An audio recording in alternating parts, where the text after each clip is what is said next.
प्रिय विद्यार्थियों, आपने कई बार वाक्यों की रचनाओं में अंतर देखा होगा। यह अंतर वाक्य को ध्यानपूर्वक ठीक से समझकर पढ़ने पर पता चलता है कि वाक्य में कहीं तो क्रिया का प्रयोग कर्ता के अनुसार, तो कहीं कर्म के अनुसार, तो कहीं भाव के अनुसार होता है।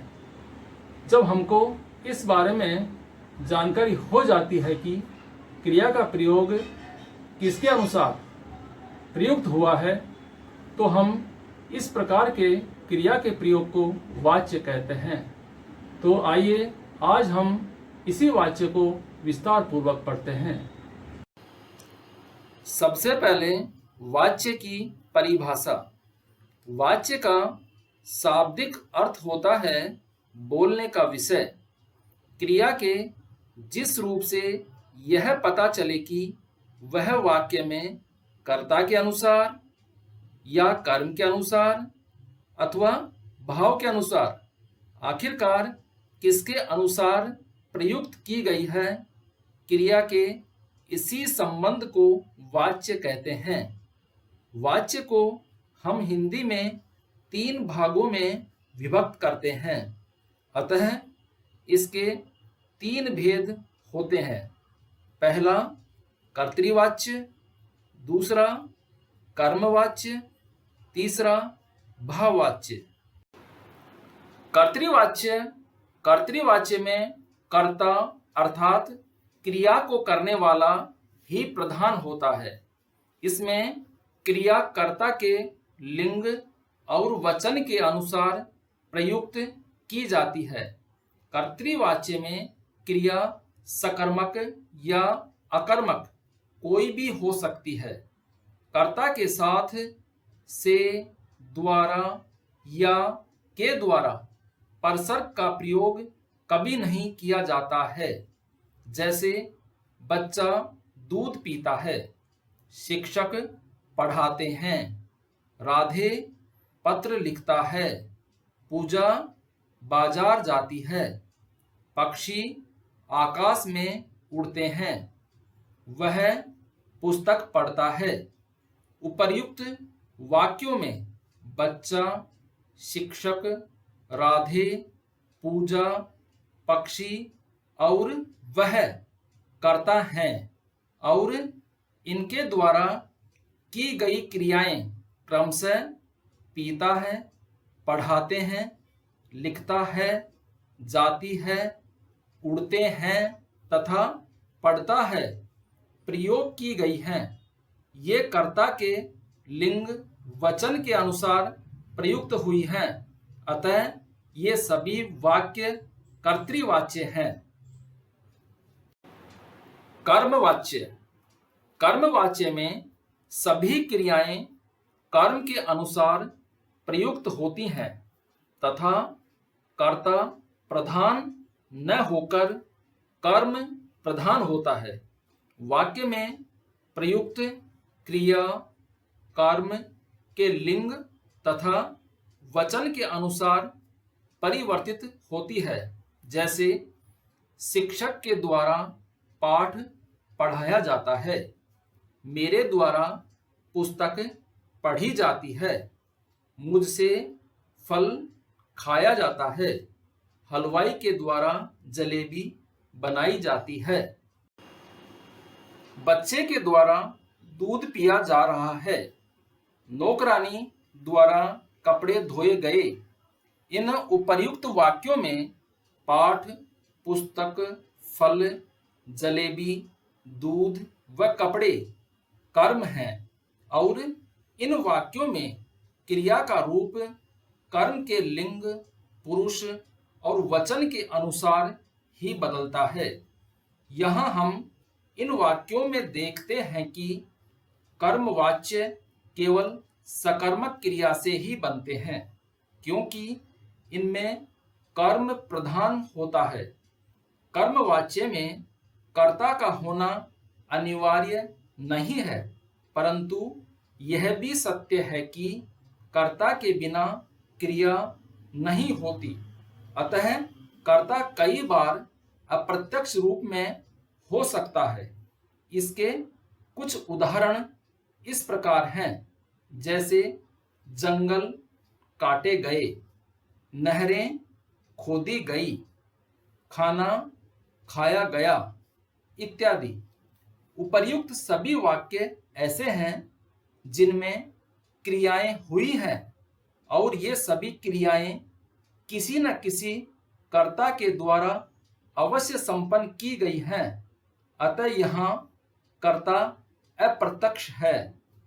इसके अतिरिक्त कर्मवाच्य में वाक्य नकारात्मक और सकारात्मक दोनों प्रकार के हो सकते हैं। वाक्य में कर्ता के महत्व को कम करने के लिए से, द्वारा अथवा के द्वारा परसर्ग का प्रयोग किया जाता है।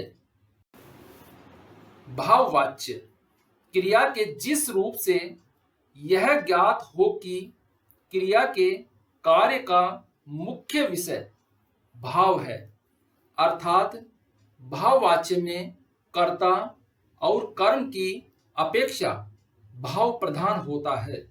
वह क्रिया भाव के अनुसार बदलती है।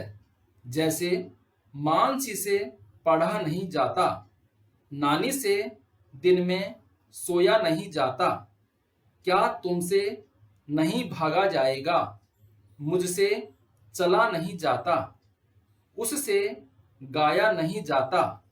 यहाँ इन वाक्यों में भाव की प्रधानता है। क्रिया सदैव अन्य पुरुष, पुल्लिंग तथा एक वचन की होती है। इस वाक्य का प्रयोग प्रायः असमर्थता प्रकट करने के लिए किया जाता है। क्रिया प्रायः अकर्मक व स्वतंत्र होती है। वाच्य परिवर्तन कर्तृवाच्य से कर्मवाच्य में बनाना। कर्तृवाच्य से कर्मवाच्य बनाते समय कर्ता के साथ वाक्य में से अथवा के द्वारा परसर्ग लगाया जाना चाहिए, और यदि कर्म के साथ कोई परसर्ग हो तो उसे हटा देना चाहिए। मुख्य क्रिया का रूप सामान्य भूतकाल के रूप में बदल दिया जाता है।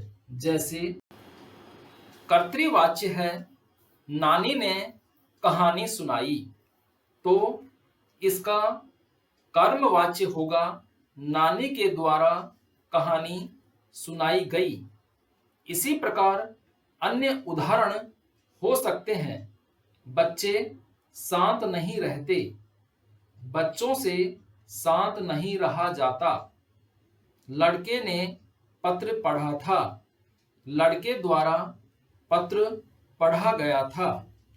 लेखिका ने लेख लिखा, लेखिका के द्वारा लेख लिखा गया। राधा दिल्ली जा रही है, राधा द्वारा दिल्ली जाया जा रहा है। पक्षी आकाश में उड़ते हैं, पक्षियों से आकाश में उड़ा जाता है।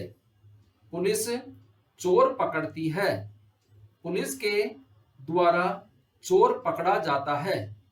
मैं ठंडे पानी से नहाया, मेरे द्वारा ठंडे पानी से नहाया गया इत्यादि। कर्तृवाच्य से भाववाच्य बनाना। कर्तृवाच्य से भाववाच्य बनाते समय कर्ता के साथ से अथवा के द्वारा परसर्ग का प्रयोग किया जाता है। क्रिया को सामान्य भूतकाल में बदला जाता है। वह क्रिया पुल्लिंग, अन्य पुरुष तथा एक वचन में रहती है। आवश्यकता अनुसार नहीं का प्रयोग करना चाहिए। जैसे कर्तृवाच्य है, वह नहीं हंसता है, इसका भाववाच्य होगा, उससे नहीं हंसा जाता है। इसी प्रकार अन्य उदाहरण हो सकते हैं। मैं खाता हूँ, मुझसे खाया जाता है। श्याम पान खाता है, श्याम से पान खाया जाता है। हम इतना नहीं चल सकते, हमसे इतना नहीं चला जाता। मनीष नहीं पढ़ता, मनीष से नहीं पढ़ा जाता। मोनिका गा नहीं सकती, मोनिका से गाया नहीं जाता। लड़के सोते हैं, लड़कों से सोया जाता है। लड़कियां रस्सी कूदती हैं, लड़कियों से रस्सी कूदी जाती है, इत्यादि। कर्मवाच्य से कर्तृवाच्य में बनाना। कर्मवाच्य से कर्तृवाच्य बनाते समय कर्ता के साथ लगे परसर्ग से अथवा के द्वारा हटा दिए जाते हैं। वह सामान्य भूतकाल क्रिया को मुख्य क्रिया बनाया जाता है। जैसे कर्मवाच्य है, पुलिस के द्वारा चोर पकड़ा जाता है। इसका कर्तृवाच्य होगा, पुलिस चोर को पकड़ती है। इसी प्रकार अन्य उदाहरण हो सकते हैं। राधा से गीत गाया गया, राधा ने गीत गाया। हमारे द्वारा फिल्म देखी गई, हमने फिल्म देखी। पक्षियों से आकाश में उड़ा जाता है, पक्षी आकाश में उड़ते हैं। हमसे दौड़ा नहीं जाता, हम नहीं दौड़ते। राधिका द्वारा कार चलाई जाती है, राधिका कार चलाती है, इत्यादि। आपने इस वाच्य के अध्याय में देखा होगा कि कर्तृवाच्य में क्रिया अकर्मक या सकर्मक होती है, तो कर्मवाच्य में क्रिया प्राय सकर्मक होती है, और इसी प्रकार भाववाच्य में क्रिया प्राय अकर्मक होती है। इसके अलावा आपने यह भी पढ़ा होगा कि कर्तृवाच्य में परसर्ग से, द्वारा तथा के द्वारा का प्रयोग कभी नहीं होता, जबकि कर्मवाच्य व भाववाच्य में इन परसर्गों का प्रयोग होता है। आशा है आपको वाच्य ठीक प्रकार से समझ में आया होगा।